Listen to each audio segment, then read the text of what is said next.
Mas ele caminha como um profeta que tem a dupla unção de Elias. Ele tem unção dobrada de Elias sobre a sua vida. Por isso ele passa na casa da viúva, multiplica o azeite daquela viúva. Ele passa na casa da mulher sunamita. Ela tem um filho, esse filho morre. Ela ressuscita esse filho. Eliseu ressuscita esse menino num processo de identificação. E agora ele caminha com o povo, com os seus discípulos, com a casa dos profetas. E a Bíblia diz que naquela época havia uma grande fome. Quando a gente fala de fome, a gente fala de crise. A Bíblia, fome se retrata como uma crise, como um estado de crise. Talvez você tenha entrado aqui com alguma crise, uma crise de ambiência familiar, uma crise financeira, uma crise na relação com seus filhos, com seu esposo, com sua esposa. Mas nessa noite Deus tem uma palavra direcionada para você. E a palavra de Deus, muitas vezes, ela vem, ou na maioria das vezes, ou comumente ela vem ao encontro de determinadas necessidades. Então havia fome. Se havia fome, havia uma necessidade do povo alimentar-se. Isso está explicado logicamente, na lógica. Se existe fome, existe uma necessidade de alimentos. E aqui a Bíblia diz que o profeta está na companhia dos seus discípulos. Quem eram os discípulos do profeta Eliseu? Eram aqueles que estudavam na escola dos profetas daquela época. Eram homens de Deus que estavam ali se preparando para continuar a desenvolver o quadro profético daquele dia. E a fome era uma ameaça para esse grupo. Era um problema para esse grupo. Então a Bíblia diz que eles decidem fazer um cozido. E esse cozido não é feito como o cozido baiano, né? Que tem aquele encharcamento de carne, de verduras, de legumes. E quando a gente acaba de comer, dá vontade da gente dormir a tarde e a noite inteira, porque é tão pesado, tão forte. Aqui eles vão ao campo, e diz a palavra de Deus que eles levavam consigo a sua capa de discípulos dos profetas. Era uma capa que eles usavam para identificá-los de que eles pertenciam ao grupo, à escola dos profetas. Eu achei isso interessante. E a Bíblia diz que é com essa capa que eles recolhem algumas ervas, colocam naquela capa e levam, e numa grande panela, porque havia uma necessidade muito grande, eles colocam aquela erva e cozinham aquela erva. E aí você vai dizer, pastor, o que é que tem isso demais? O que é que tem isso a ver com a igreja de hoje? Muito a ver. Então depois que eles cozinham aquele chamado cozido, e a Bíblia diz que eles servem aquele cozido. A Bíblia também relata que quando eles começam a comer, eles percebem que aquela comida está envenenada. Talvez você não tenha prestado atenção, mas a Bíblia diz que eles chegam a comer. E aí, alguém grita: morte na panela, profeta! A morte estava decretada. A morte estava estabelecida para aquele grupo de profetas e para aquele povo ali. Aí Eliseu manda trazer um pouco de farinha. Isso não é farinha? Eu nunca ouvi dizer farinha pura. Você já ouviu falar de farinha pura? Farinha incha. Você é prato. Você pega o feijão, bota a farinha. Ele, o que acontece? Não acontece nada? Fica bom demais. Fica bom demais, não sei. Mas aí você sente que o seu estômago cresce. Principalmente com alguns que tomam Coca-Cola no deserto, né? Não aguenta ver um feijão sem ter um prato, sem ter uma Coca-Cola. Mas Eliseu manda trazer a farinha. Diga comigo, farinha. Farinha. E joga a farinha no cozido. E o cozido, que era para a morte, traz saúde e vida. Aleluia. Glória a Deus. Agora, pastor, o que isso tem a ver com a igreja do Senhor? Tem tudo a ver. Porque nós estamos vivendo uma época de fome. Estamos vivendo uma época que o profeta Amós declarou: chegará um tempo em que a humanidade sofrerá de fome, mas não da fome do arroz e do feijão, mas da fome da palavra. Porque muitos que têm, inclusive na sua casa, muitas Bíblias, eu esqueci, saí muito apressado, com medo de chegar atrasado, e deixei a minha Bíblia no sofá. Mas estava lá o esboço, mas o esboço está aqui, porque o Espírito Santo é quem está. Amém ou não, gente? Amém. Aí, a farinha é colocada ali, e a Bíblia diz que aquela comida se torna saudável. Aleluia, glória a Deus. Eu posso estar ouvindo glória a Deus? Glória a Deus. Eu não sei o que é que está produzindo morte na sua vida. Eu não sei o que está produzindo tristeza na sua alma. Eu não sei quais são os sentimentos avassaladores que estão instalados dentro de você. Eu não sei que tipo de algo venenoso, destruidor, está tentando alcançar a sua vida, a sua família, seu casamento, os seus filhos. Talvez essa seja a sua fome. A sua fome não é a fome dos alimentos, mas é uma fome de ver saciado o desejo do seu coração na solução desses problemas, na solução dessas dificuldades, na solução dessas crises. Eu queria te dizer que nesta noite, em nome de Jesus, no poder dessa palavra, você entrou no lugar certo, você entrou no lugar da cura, você entrou no lugar da revelação, você entrou no lugar do poder para mudar a sua história. Grite bem alto para Deus: a morte na panela, e Ele vai jogar farinha na sua panela, e você vai sair daqui curado, restaurado, liberto, para a honra e glória do nome. Você crê nisso? Amém. Você crê que fala isso? Então comece a pensar nas áreas da sua vida aonde há possibilidade de morte, porque a morte foi uma possibilidade na experiência de Eliseu. Mas quando ele pega a farinha e joga a farinha no cozido, a Bíblia diz que aquela comida que era venenosa ficou sadia e maravilhosa. Amém. E aí eu quero tornar uma simbologia, pegar uma simbologia, porque Eliseu está caminhando na terra como profeta de Deus para levar cura para o povo, para levar cura para as famílias, para levar cura àquela nação.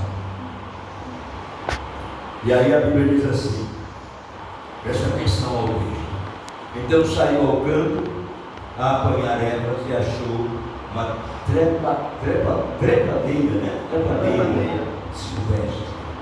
Eles não conheciam aquilo. Mas eles pegam e dizem assim: isso aqui pode saciar a fome. Jesus disse que tem uma comida para a gente, que a comida de Jesus, a sua bebida, é fazer a vontade de Deus. Então ele pega essa folha, ou essas folhas, enche as suas capas e leva e cozinha, e quando estão cozinhando, a morte aparece. Deixa eu te dizer, aquele que tenta matar, roubar e destruir é o diabo. Diga, é o diabo. A Bíblia diz em João 10:10 que ele veio para matar, para roubar, destruir. Ou seja, ele veio para destruir, para matar, para roubar, matar, destruir. Mas por outro lado, a Bíblia diz que Jesus disse assim: eu vim para que vocês tenham vida E vida é abundância. Eu quero te dizer nessa noite, com a palavra de Deus no seu coração: Deus tem uma vida abundante para você e para a sua casa. Deus tem uma vida abundante para você e para a sua igreja. Diga assim: eu não vou abrir mão desta bênção de Deus para a minha vida, para a minha casa, para a minha igreja. Então agora, feche os seus olhos por um minuto e pense: qual é o tipo de coisa venosa que você está vivendo no ambiente da sua casa? Qual é a tentativa do inimigo de matar o quê? Matar quem?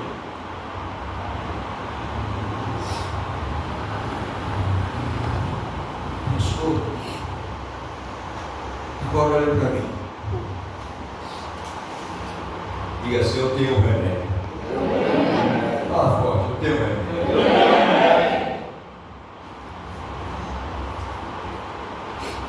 Que o remédio não é a farinha, que o remédio não é a farinha. Porque a farinha aqui, irmãos, aponta para a palavra de Deus.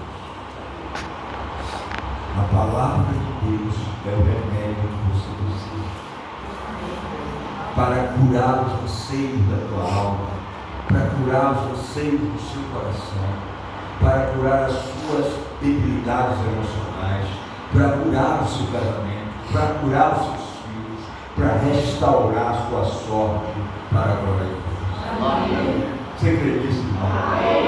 Então, no lugar do problema, diga: no lugar do problema, eu vou colocar não a farinha, mas a palavra de Deus. Porque a palavra de Deus cura, porque a palavra de Deus liberta, porque a palavra de Deus restaura, porque a palavra de Deus é milagre e cura para o coração de cada um de nós, para a sua família, para o seu casamento, para a vida dos seus filhos. E nessa noite Deus vai levantar você da autoridade dele para dizer: eu vou usar da palavra de Deus. Glória a Deus.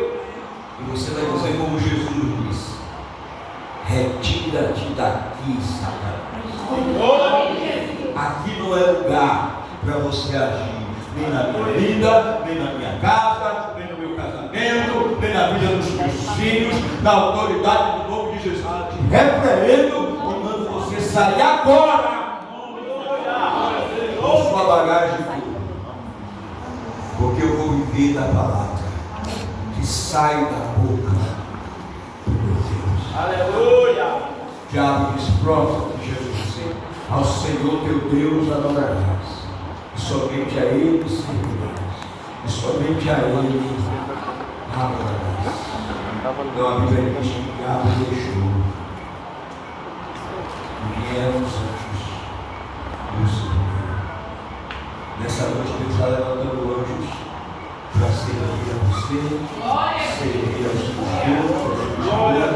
seus seus filhos, porque essa é a farinha que você vai usar e fazer o milagre acontecer, para a glória e honra de todos.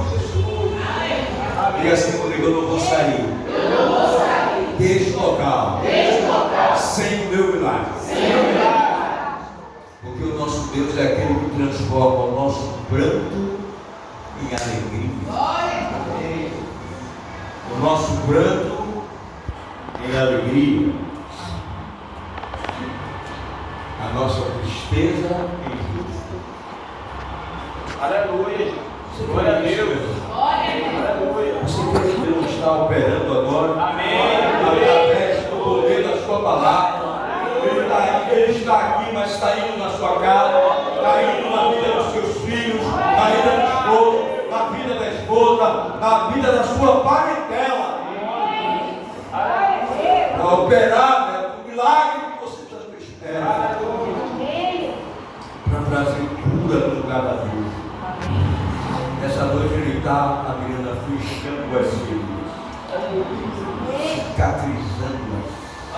Você vai olhar para a cicatriz, vai lembrar não da ferida, mas vai lembrar da cura do Senhor, operou dessa noite, através da palavra. Lembra daquele oficial cujo parente estava doente e ele disse para Jesus ir na casa dele?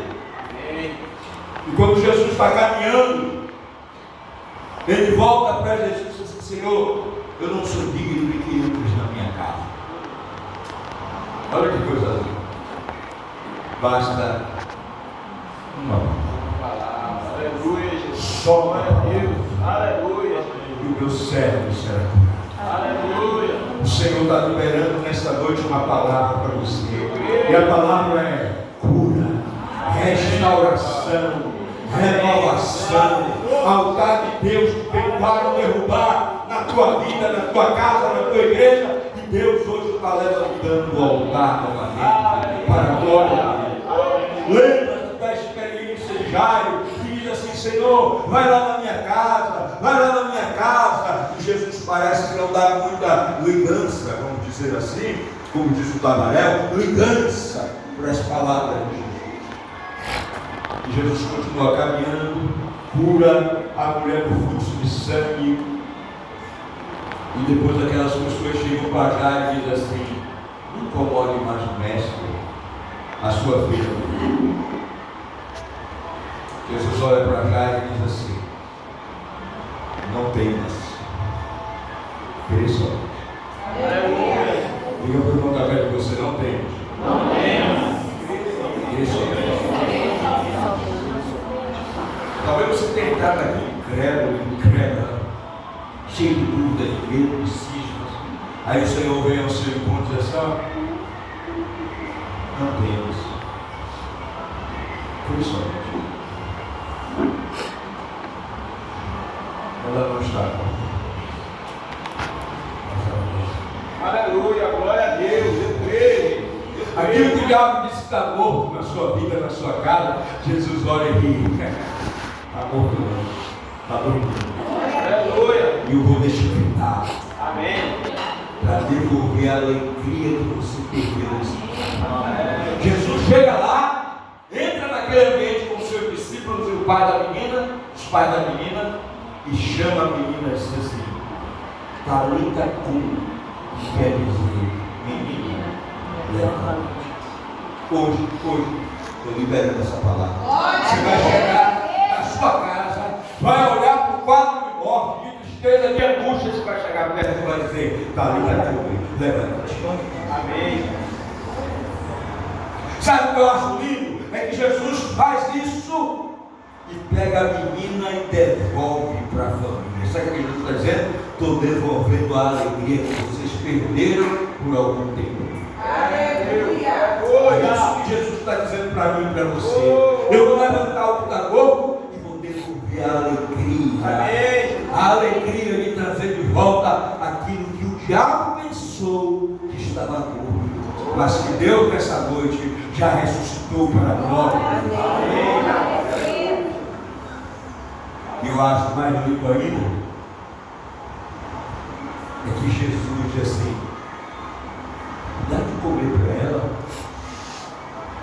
Sabe por quê, irmãos? Porque naquele ambiente havia muitas pessoas incrédulas.